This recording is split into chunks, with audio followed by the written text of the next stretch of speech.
Hi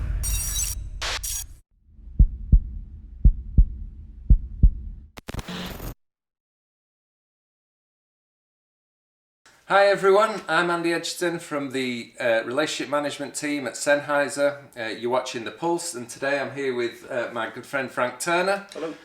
And we're going to be talking about, as you will have seen from the YouTube channel, we've kind of done some sessions about what a tour manager is, production manager, front of house, all these different touring roles to support artists when they're on tour. There is a sound engineer on stage as well. Yes. A monitor engineer. Yes. Now, traditionally, back in the day, this used to be speakers on stage that would face the face the artist, and that's how you would monitor a performance. It's now sort of gone to in-ear monitoring. Yes. In-ear monitoring is much better for a number of reasons. First of all, it just controls the volume of what's going on stage, and secondly, it saves your hearing as a musician because you can keep the volume to appreciable levels. But we've now reached a point where we have a system whereby, because we take all the same instruments every day, the same microphones, the same cables, and the same monitoring desk, in theory, when the crew have set up the stage and all the instruments and you plug in and play, it will sound exactly the same as it did yesterday. Yeah. It's never quite true. No. For a number of reasons, not least to do with the acoustics of the room. It's 90% there every day. And it's such a time saver as a musician, because in the old days you would spend an hour every day going more kick drum, more snare drum, whatever, in terms of what you were hearing. And you need to be able to hear in order to play properly. You need to be able to, not just yourself, but the other musicians that you're playing with, because it's a collaborative, creative experience. But once we built this kind of travelling rig, which was built in large part by Dougie and Johnny, who's my monitor engineer, who is I think is the longest standing member of my crew. Right. Certainly he's been with us since like 2009, I want to say. Anyway, so those two built this kind of system together, and we actually at one point we spent 2 years on the road, and we spent every day we would do 2-hour sound check working through new material. Which was, not to get the sound right from where we were standing on stage, because it was already there. Yeah. And so then Luke would be able to balance sound out front while we played, but we used it as a way of essentially writing and rehearsing a new record whilst on tour, which meant we went straight into the studio. It was great. But yeah, so Johnny's job is to control what we hear on stage, and it's great because not only do we have this kind of, these saved files on digital desks for what we listen to, Johnny knows what each of us likes to hear. Yeah. Because he's had enough time to learn that over the years. And the best thing about working with John, and I say that most people who have a long-standing monitor engineer will say this, is that quite often I'll be halfway through a song and think, I really can't hear enough of Ben's guitar right now. And we have a series of hand gestures for what means what. And I'll be about to turn around and he's changed it already. Brilliant. Because he was listening to my thing, and he knows that I need a bit more of Ben's guitar or kick drum, or because we're all on in-ears, we have audience microphones. We have 2 audience microphones pointing at the crowd at the front, and for me, that's quite a delicate balance, because I want to be able to hear the crowd, but I don't want to be overwhelmed by this echoing sound going around the room. Disappears. Yeah. So, I think that's, for me personally, the fader he rides the most is my crowd thing, because he'll whack it up for a sing-along part, because that fills me with adrenaline and connection and all the rest of it, and then he'll put it up in between songs, but if there's a complicated bit, it comes down again, and so on and so forth. But then similarly, he knows what my pianist Matt needs to hear, and he knows what my bass player needs to hear, and all this kind of thing. And just all through the show, his job is to watch the band like a hawk and just check that everybody looks at them like they're doing their job properly, kind of thing, and then make adjustments, either if he feels they need to be made or if somebody turns around and asks. There are other things John will do as well, including if things fall over. Quite often he's one of the people who come out and get them. We also do the mic swap. Oh, yeah. I'm quite a aggressive and wet singer, should we say. So usually what we do during a show, a microphone obviously inside has a foam part of it that collects moisture. It tends to get full after a certain period of time, so we always have a bit in the set list where John will run on and swap mics for me. And then it sounds nice, and then every evening John has to then bring those out. Oh, it's the squeeze. It's the squeeze. Oh, he does the squeeze. I've done the squeeze. It's one of the most disgusting parts of touring, but it's a necessary part of the job, unfortunately. But yeah, so and then of course Johnny also partly has a role in his role bleeds out into systems techs, as does Luke's, and as does Doug's. So like particularly on a tour where we've got a full PA with us as well, they're also in charge of how their end of things plugs into the wider sonic system, which is a very specialised thing, and John's also the guy who is the master solderer. So things like if wires go wrong, if there's that level of technical things going wrong, on a tour, John's like, he's got a little head torch that comes out and he's in there with a soldering iron and he's fixed it. Perfect. Yeah. Well, that's it. Like you said, it's problems need fixing straight away. Doors open at 7, it needs fixing. Absolutely. And it might happen during the gig. There was this is a story worth telling. There was a show we did. We were playing a festival in America, and we had we'd sound checked earlier in the day, and everything was fine. We had the changeover when it was, so the crew have a job called line check, which is going out and making sure that everything is plugged in and making noise where it's supposed to be. It's not a sound check, it's just checking that it's all plugged in and back to where it was in sound check. And we were on in 5 minutes and opening with a song that's a big hit of mine that is led by a piano riff. And the piano was not working. It just wasn't working. Stopped working. And we were all just like pulling our hair outside stage. And Doug and Johnny were just losing their minds, and eventually figured out that a fuse had gone in a plug with about a minute to go. And Dougie just said, screw it. And he got a little bit of a guitar string, which he clipped off, ran out, jammed his finger in the plug over the fuse strip, and the piano turned on, and we came on. And he'd also set in motion getting a replacement piano and borrowed off one of the other bands, but just for this song, we didn't have the time. So he just went on, and he was just getting shocked, and he was standing going, nah, nah, nah, nah. But the piano kept working, so we played the first song, and the crowd went wild. Most of them probably not noticing that there's a guy kneeling in front of the piano going, because he was getting electric shocked.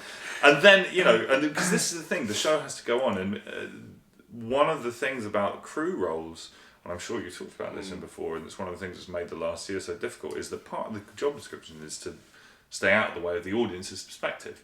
The crew, audience members don't come and buy tickets to see crew scampering about doing their job. You've got to, you're supposed to, if the show runs seamlessly, you won't see the crew. Yeah. Do you know what I mean?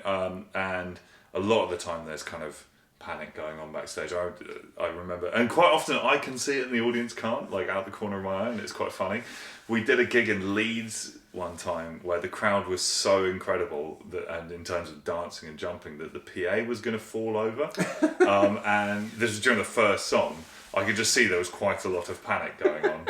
And I didn't quite know what was happening. And again, my job is to do the show, so I just kind of ignored it and carried on.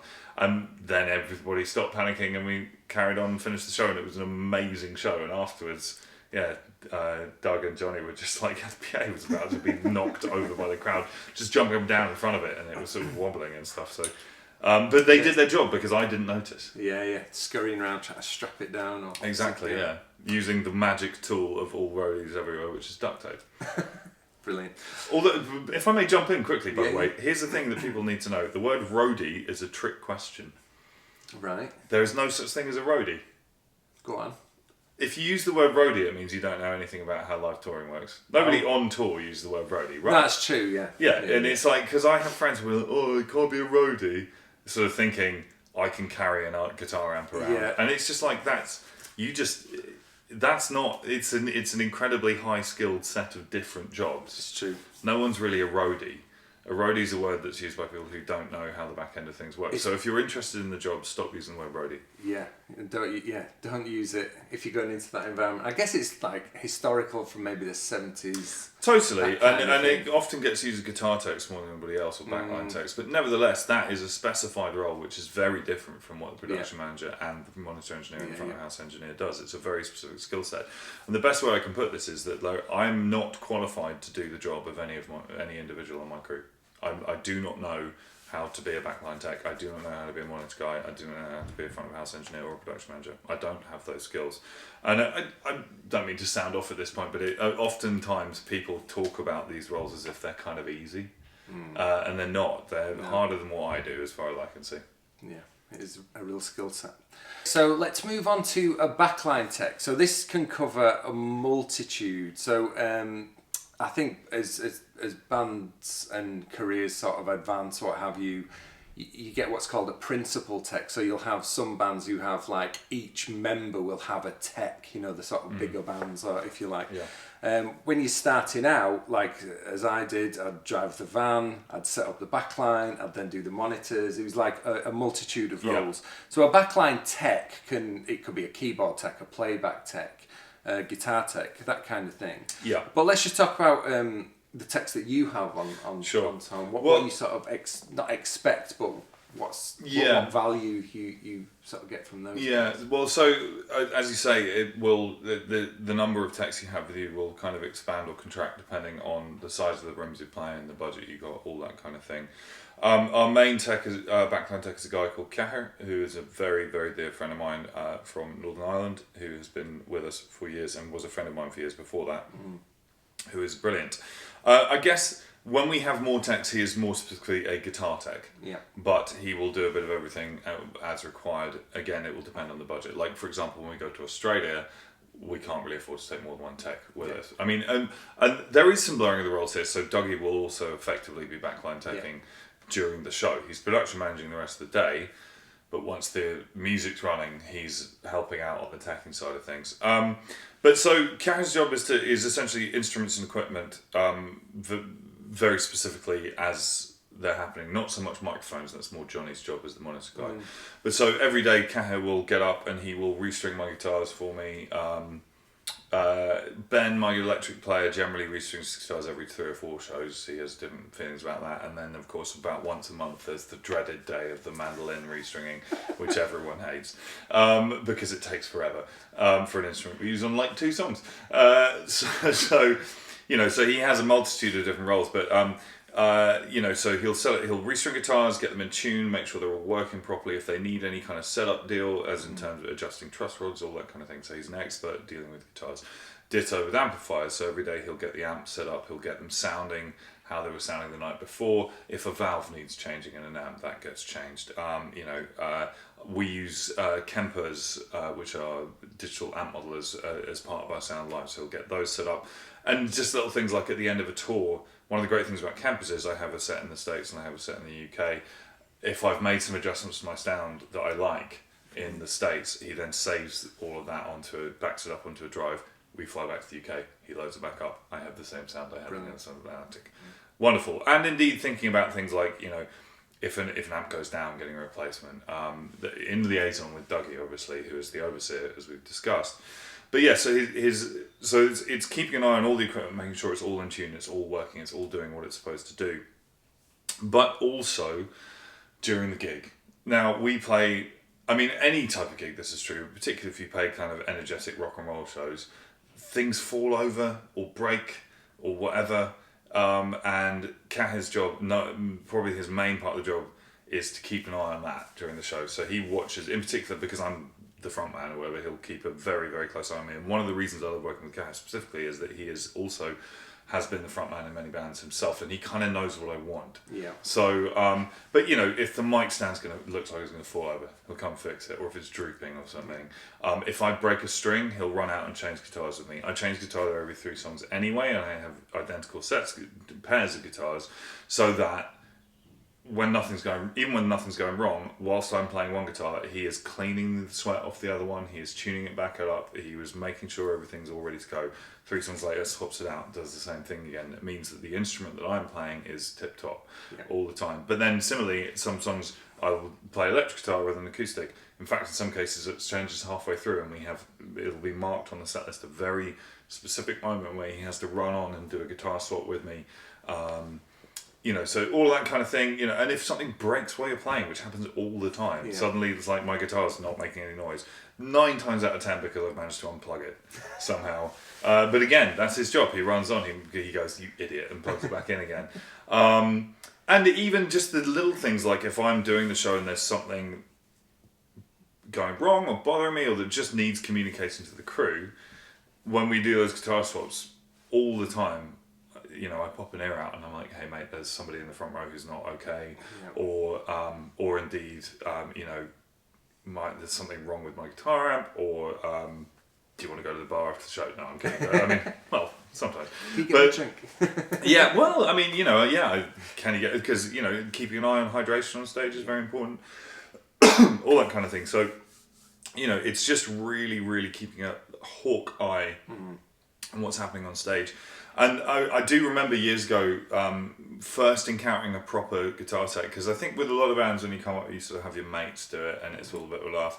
And I was on tour with the Gaslight Anthem and their guitar tech Ian, who's very, very good. I remember we'd all been joking around all day, and the show started, and I was trying to like hang out and have a beer and crack jokes with him, and he was like, "No, go away! Like, I'm working," and he's just sitting there watching the stage. He's paying attention to everything. Is a crowd surfer coming on stage and needs to be got off the stage because they're trying to knock stuff over or whatever? Or I sometimes have a bit in my set where we invite somebody up on the stage and then they'll go and sort that out. If I go for a crowd surf, Cat is down on the barrier going, "Why?"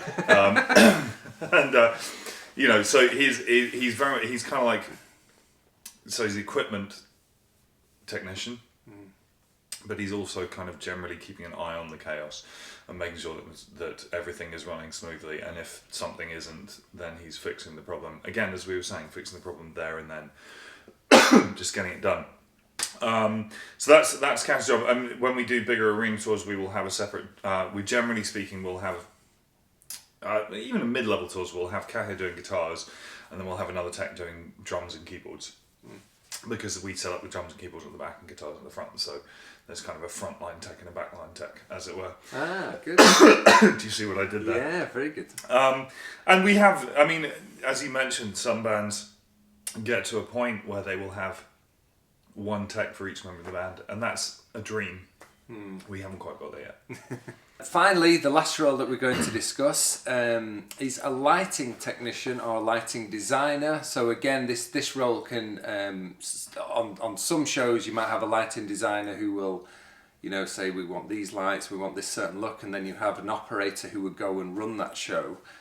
Sometimes, I think in the case with Ali, who does your light, she will design it and run it as well. Yes. So what kind of input do you have into that, and what do you sort of look for in a lighting design? Well, for a long time I didn't really sort of think too seriously about the role, because I think I had the ill-informed view that you only really needed like a lighting designer if you were trying to have like a light show like Kiss or Radiohead or something like that. And I like, I'm more into the kind of pretty stripped back kind of bar band kind of vibe, but that's idiotic because, there's an old joke where people say, well, people don't go home humming the lights. The response to which is, yeah, people don't spend an hour and a half staring at the PA. So the lighting engineer is incredibly important, and the obvious most basic thing is to make sure that people can see the musicians, or at least at the moments when they want to be seen.